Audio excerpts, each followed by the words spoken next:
Hello, friends. So, our 6-week balance challenge. Let's talk a little bit about this challenge and what our goals are. A lot of things can come up for us when we think about the word balance, and I hope that you're going to be able to pursue many of them over the next 6 weeks with me and with our community. The first thing, obviously, people first think about, especially with respect to their bodies, is the ability to stand on one foot or to maintain balance as you go across tricky terrain or things like that. But the physical act of balancing, in other words, not falling down, and yes, we'll certainly be doing lots of things that enhance your balance and stability in your body. But there's other ways to think about balance within the body as well. Balance between the left and the right side.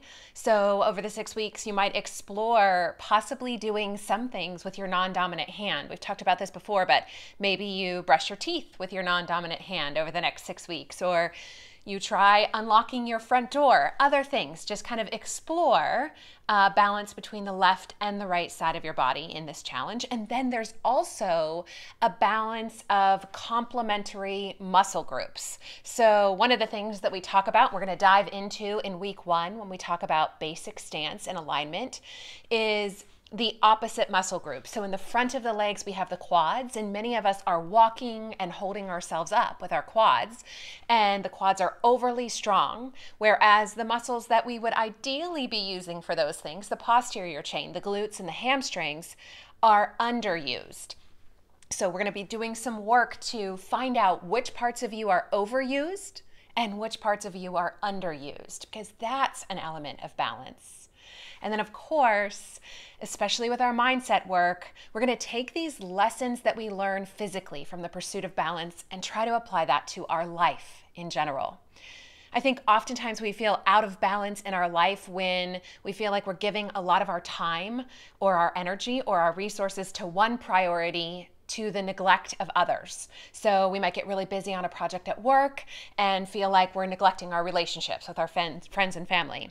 Or the opposite can happen. We can have something going on within our family that's taking so much of our awareness that we don't feel present when we're at work or when we're doing other things. I've experienced both of those extremes. And this next 6 weeks is about identifying what we can do in the midst of life's normal circumstances, demands at work, demands within our family, all of that kind of stuff, to routinely seek balance that enables us to bring our best self and to focus on the things that are the most important to us. So I hope you are as excited as I am. I hope all of that sounds like, yes, I am a hard yes on that, Jen, and you are willing to commit. I would ask you right now to commit to 3 specific things. If all of that sounds like stuff you want to cover and dive into in the 6-week balance challenge, then I would ask you to commit to 3 things. Number 1, commit that you will ask for help when you need it. Ask for help of me, ask for help from our community.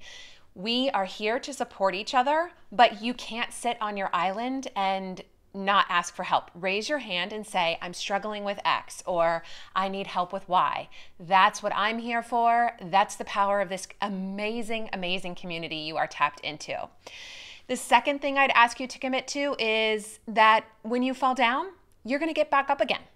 Falling down, falling off the wagon, it's all normal. It's all part of life, but you need to have a commitment now before that happens that you're going to get back up again without guilt or shame, and you're just going to say, oh, yeah, that happened again. I missed a day, or I didn't do the thing I wanted to do, but guess what? I'm going to get back up again, because that's who you are. You are a person who, when you fall down, you get back up, you dust yourself off, and you keep going. The final thing that I want you to commit to is to believe in the power of small hinges. So often, one of the biggest things that gets in our way is that we believe we have to do everything, or we believe we have to do these major things. I want to help you find the small hinges that are going to swing the big doors for you, for your body, for your health, and for your life in general. So commit to those 3 things right now, and you are sure to achieve amazing new levels of balance in your life after this work together. Thank you, friends.